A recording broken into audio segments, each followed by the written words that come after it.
When people are researching dental implants, they always come across mini dental implants. So what are mini dental implants good for? And are they good for tooth replacement? I'm Nick Hansen. Today we're going to get to the point on mini dental implants.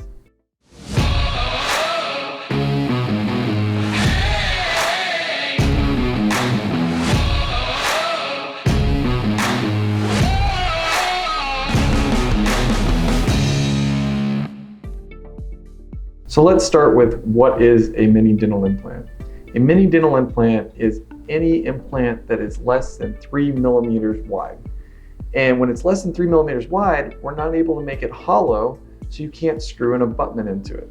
So with a traditional dental implant, we're able to put the implant in below the gum line and attach an abutment to that implant. That's what sticks up above the gum line so that you can put a crown on top of that. But with a mini implant, it's too thin to be able to make it hollow, and you can't add an abutment. So the difference is we're going to have that implant sticking out above the gum line, and it's one piece. I went to go ask doctors on the survival rate of mini dental implants. It was very confusing, and basically, long story short, in my language, is it's not as good as regular implants. The other thing is, if you're going to use them, it can only be used in very dense bone. And our dense bone is actually in our lower jaw. Our upper jaw is usually not as dense as our lower jaw. So most of the time people will not use mini dental implants in the upper jaw. So mini implants have different issues. But one of the issues that mini dental implants have is they will actually snap at the neck that's coming out of the gum. They're all one piece, and so unlike traditional implants where if the abutment breaks, you just unscrew it, put a new abutment in. With a mini implant, because the diameter is so small, they are weaker and they can break, and when they do, we have to remove the implant and start all over.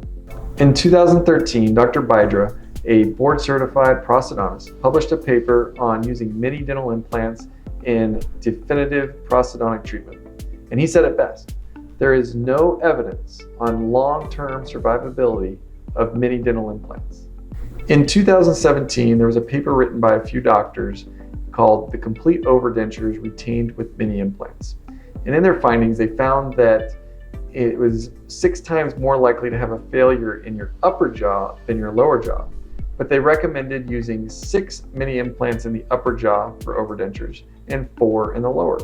But if possible, to use a regular size implant. And if you were able to use regular size implants, the gold standard would be 2 regular size implants in the lower jaw.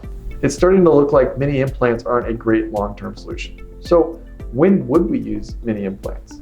The answer is when it's a temporary solution. Keyword being temporary.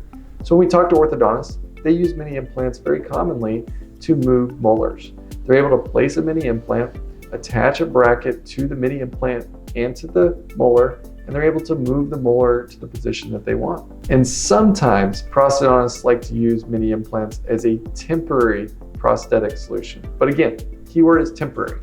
So when you're doing your research and trying to figure out what solution you want, you really need to make sure that you understand that you are buying something that is temporary, because you might see that mini implants are going to be cheaper than full-size implants, and they are, but they're also a temporary solution, whereas dental implants, full-size dental implants, are supposed to be a long-term solution. Doing research on dental implants can be very confusing, but I hope this video cleared up a little bit about the differences between mini implants and regular-sized dental implants. And I want you to know that when you're doing your research, you will find that mini implants are going to be a cheaper solution than regular-sized implants. But if you know that going in, that will help you and arm you with the knowledge to know that you are paying for something that is going to be temporary, and you might have to replace it later on in your life. Thank you for tuning in to The Point. I'm Nick Hansen, and I look forward to seeing you next time.